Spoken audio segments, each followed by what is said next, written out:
Hi guys and welcome back. So today I'm going to be showing you how to make these easy Easter caramel blonde chocolate blondies. Let's begin. To get started on the recipe, you'll want to grab yourself a microwavable safe bowl.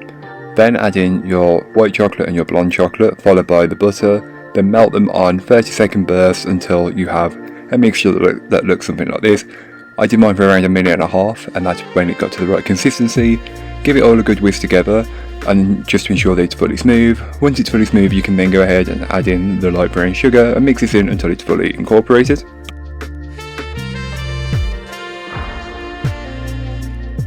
You can then go ahead and add in your eggs and vanilla extract and whisk those in until they have been fully incorporated. It will change the consistency of the mixture, but don't worry, this is completely normal and what you're looking for. Once you've achieved that, you can then go ahead and add in your dry ingredients, which is your flour and your salt. Not forgetting to also add in your chocolate chips at this point. Then just fold everything together until you have a batter form. Being careful to not over mix or under mix, you want to mix it just the right amount. So once you don't see a trace of a single ingredient, you can go ahead and stop mixing.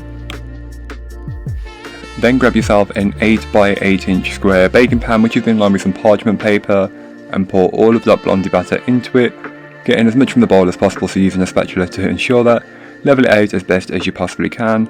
Then place dollops of caramel on top. I know you can't really see it here, but it does merge in as a very similar colour. But just place dollops on top, then take a butter knife and just swirl it all around until you have a pretty pattern. You won't necessarily see it on top, but when you cut into them you will definitely see it. Then you can go ahead and place into your preheated oven and bake it off. All that information will be on the blog post if you're interested in making these. Then once they're to the oven, you'll want to finish them off. So just simply take your caramel filled blonde chocolates and just place them on top, press them down a little bit and they will melt onto the top, and that's what I do. So while it's still hot, definitely get them on there, but not so hot that it's going to melt it completely, just enough. Then I use some of these caramel or toffee bits and just sprinkle them over the top. Let them cool completely, then you can go ahead and slice them up. I did mine the following day, but feel free to do it within, like 5 to 6 hours after, once they've been chilled. Chilling them just makes them a lot easier to work with, and it makes them denser and fudgier, which I prefer. But if you like a more cakey blondie, then you do you, but this is definitely more of a dense and fudgy blondie.